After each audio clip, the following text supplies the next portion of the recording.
Hello, grade 8s! Welcome back to WorksheetCloud. This is grade 8 English.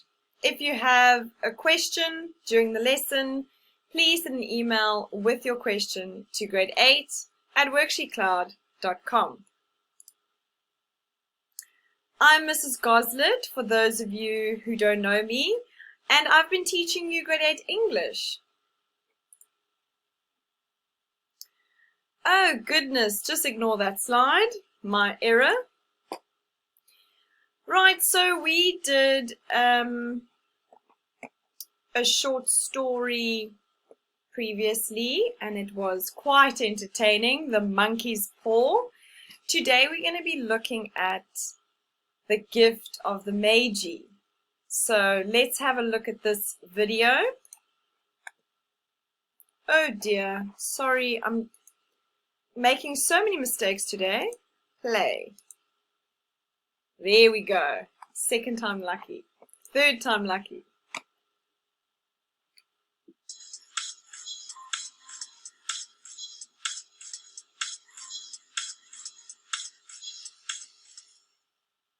The Gift of the Magi by O. Henry. $1.87. That was all. And 60 cents of it in the smallest pieces of money. Pennies.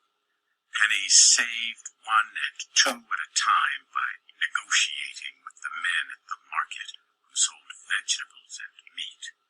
Negotiating until one's face burned with the silent knowledge of being poor. 3 times Della counted it. $1.87.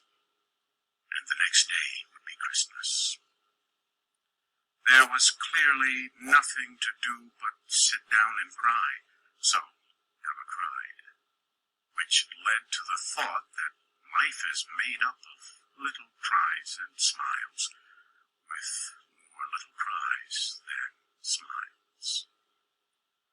Della finished her crying and dried her face. She stood by the window and looked out, unhappily, at a gray cat walking along a gray fence in a gray backyard. Tomorrow would be Christmas Day, and she had only $1.87 to buy her husband Jim a gift. She had been saving every penny she could for months, with this result. Jim earned $20 a week, which does not go far. Expenses had been greater than she had expected. They always are. Many a happy hour she had spent planning to buy something nice for him, something fine and rare, something close to being worthy of the honor of belonging to Jim. There was a tall glass mirror between the windows of the room. Suddenly, Della turned from the window and stood before the glass mirror and looked at herself. Her eyes were shining, but her face had lost its color within 20 seconds. Quickly, she pulled down her hair and let it fall to its full length. Now, Mr. and Mrs. James Dillingham Young had 2 possessions which they valued. One was Jim's gold timepiece, the watch that had been his father's and his grandfather's. The other was Della's hair. Had the Queen of Sheba lived in their building, Della would have let her hair hang out the window to dry, just to reduce the value of the Queen's jewels. So now Della's beautiful hair fell about her, shining like a brown waterfall. It reached below her knees and made itself almost like a covering for her. And then quickly she put it up again. She stood still, while a few tears fell on the floor. She put on her coat and her old brown hat. With a quick motion and brightness still in her eyes, she danced out the door and down the street. Where she stopped, the sign read, Madame Sophronia, hair goods of all kinds. Della ran up the steps to the shop, out of breath. Will you buy my hair? Asked Della. I buy hair, said Madame. Take your hat off, and let us have a look at it. Down came the beautiful brown waterfall of hair. $20, said Madame, lifting the hair with an experienced hand. Give it to me quick, said Della.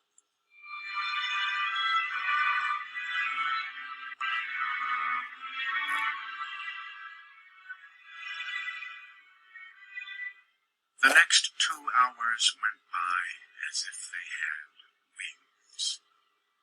Della looked in all the stores to choose a gift for Jim. She found it at last. It surely had been made for Jim and no one else. It was a chain, simple, round rings of silver. It was perfect for Jim's gold watch. As soon as she saw it, she knew that it must be for him. It was like him, quiet, and with great value. She gave the shopkeeper $21, and she hurried home with the 87 cents that was left. When Della arrived home, she began to repair what was left of her hair. The hair had been ruined by her love and her desire to give a special gift. Repairing the damage was a very big job. Within 40 minutes, her head was covered with tiny round curls of hair that made her look wonderfully like a schoolboy. She looked at herself in the glass mirror long and carefully. If Jim does not kill me before he takes a second look at me, she said to herself, he'll say I look like a song girl. But what could I do? Oh, what could I do with $1.87? At 7 o'clock that night, the coffee was made, and the pan on the back of the stove was hot and ready to cook the meat. Jim was never late coming home from work.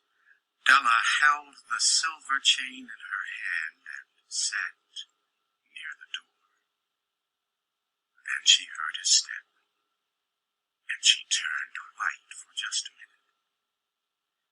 She had a way of saying a little silent prayer about the simplest everyday things. And now she whispered, please God, make him think I am still pretty.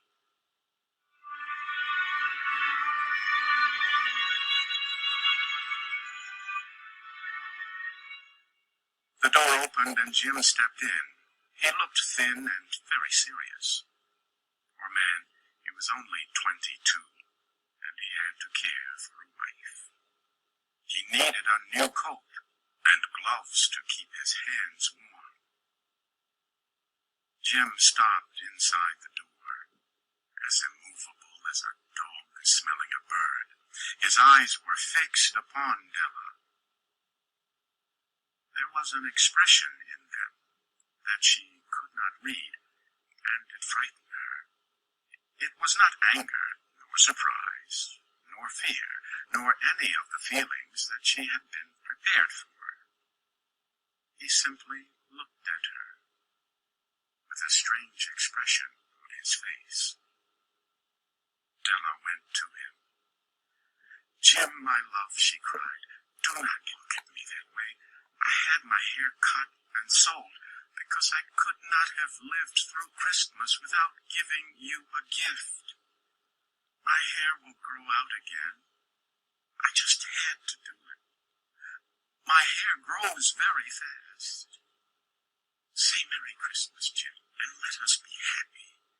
You do not know what a beautiful, nice gift I have for you. You have cut off your hair, asked Jim, slowly, as if he had not accepted the information, even after his mind worked very hard. cut it off and sold it, said Della. Do you not like me just as well? I am the same person without my hair, right? Jim looked about the room as if he were looking for something. You say your hair is gone?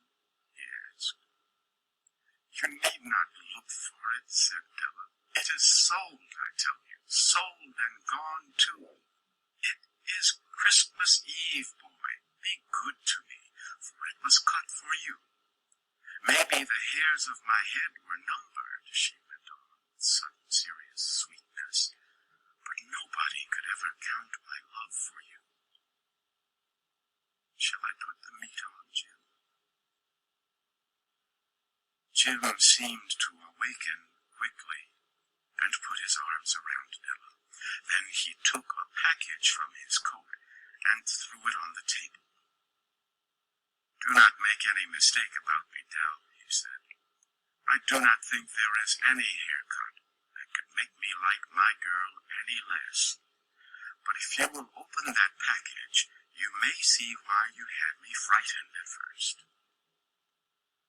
White fingers quickly tore at the string and paper. There was a scream of joy, and then, alas, a change to tears and cries, requiring the man of the house to use all his skill to calm his wife. For there were the combs, a special set of objects to hold her hair that Della had wanted ever since she saw them in a shop window. Beautiful combs made of shells, with jewels at the edge, just the color to wear in the beautiful hair that was no longer hers. They cost a lot of money, she knew, and her heart had wanted them without ever hoping to have them. And now the beautiful combs were hers, but the hair that should have touched them was gone. But she held the combs to herself, and soon she was able to look up with a smile and say, My hair grows so fast, Jim. Then Della jumped up like a little burned cat and cried, Oh. Jim had not yet seen his beautiful gift. She happily held it out to him in her open hands. The silver chain seemed so bright. Isn't it wonderful, Jim? I looked all over town to find it. You will have to look at the time 100 times a day now. Give me your watch. I want to see how it looks on it. Instead of obeying, Jim fell on the couch and put his hands under the back of his head and smiled. Dell, said he, let us put our Christmas gifts away and keep them a while. They are too nice to use just right now. I sold my gold watch to get the money to buy the set of combs for your hair. And now, why not put the meat on?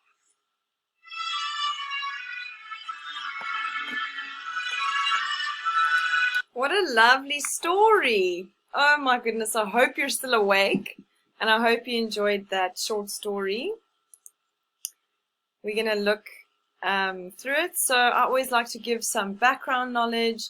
So it reflects the writer, O. Henry's location at the time, which was New York City. In 1906, New York was still a shipping city, bustling and packed. There were no skyscrapers yet, and South Street was still an important commercial district rather than the tourist attraction it would become by the end of the century. Okay, so we're going to go through the summary quickly. So the story begins with Della despairing over the meager amount of money she's managed to save over the past few months by pinching pennies. So she really, they struggle with money. She had been hoping to save enough to buy her husband, Jim, a worthy Christmas present.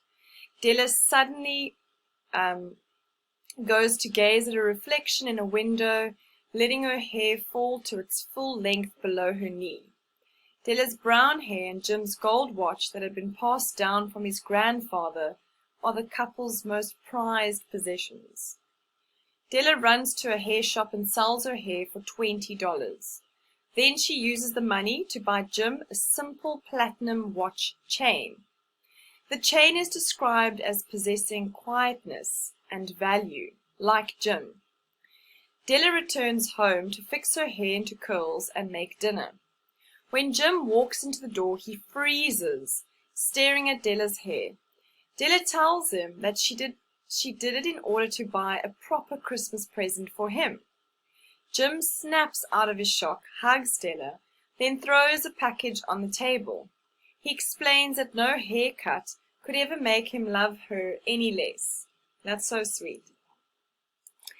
But that he was surprised because of the present that he bought for her. Della opens the package to find expensive combs for her long hair. She's ecstatic for a moment, but then she realizes she's cut off all her hair. Suddenly, Della remembers her present. She asks to see Jim's watch so that she can put the new chain onto it. Jim sits back on the couch and smiles. Then he admits that he sold his watch in order to buy the combs. The narrator wraps up the story by describing the art of Christmas presents. He compares Della and Jim to the wise men, and he concludes that all of those who give gifts are the wisest.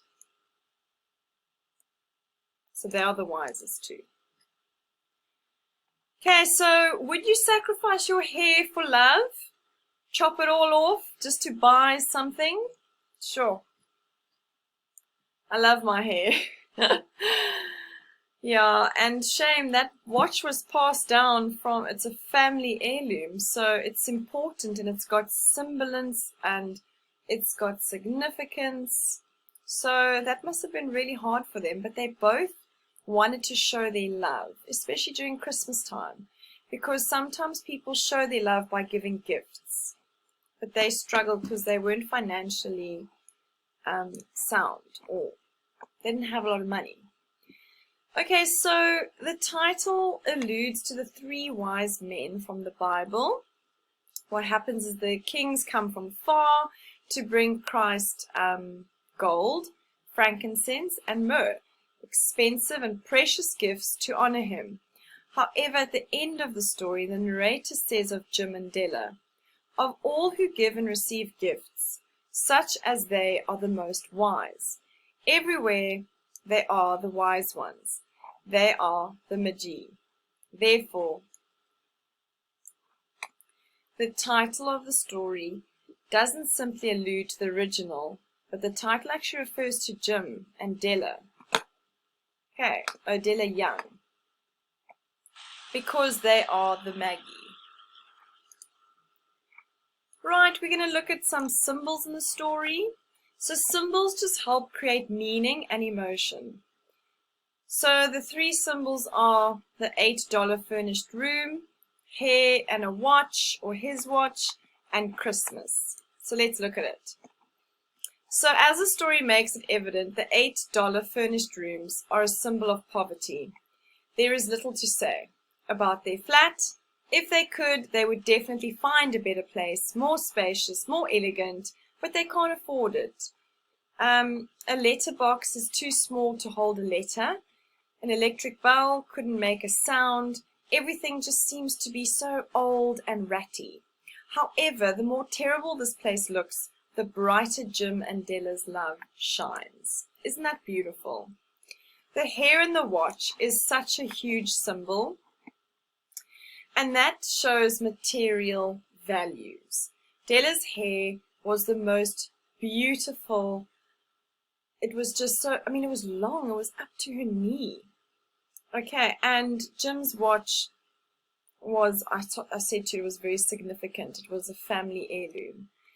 The young pair is proud of their treasures, for there are not many of them in their possession. The moment when Jim and Della decide to give up on them for each other's sake is also a moment of liberation. Material values are being replaced with spiritual ones, or the love that they have for each other. Their presence becomes evidence of their love. They will give up so much just to make each other happy. Christmas is another symbol.